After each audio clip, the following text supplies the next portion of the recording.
So for your final step, you need to calculate the percent yield.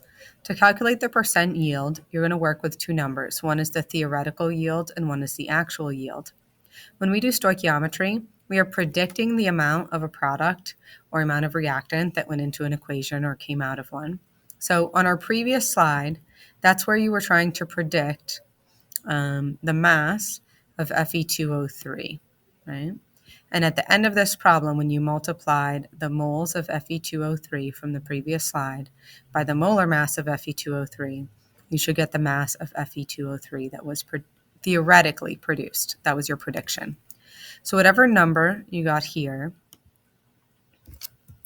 on slide 19, you're going to copy and paste into this box. That's your theoretical yield. For your actual yield, you're going to go back to that Google form that you completed earlier. And if you scroll down and hit next, you should be able to find the final mass of the steel wool. There it is. So in my case, it was 3.34 grams after the experiment took place, because remember the mass increased.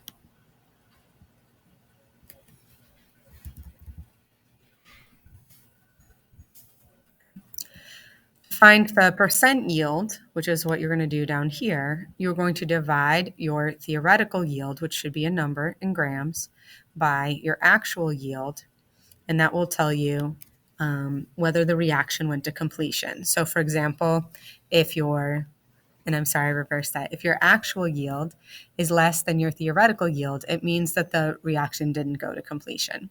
If the actual yield is equal to the theoretical yield, then it did go to completion. But either way, take this number and divide it by this one, and then multiply by 100% because these are listed as percents. So you're going to get a fraction, you're going to multiply it by 100, and that will be your percent yield, and it should be some number between 1 and 100.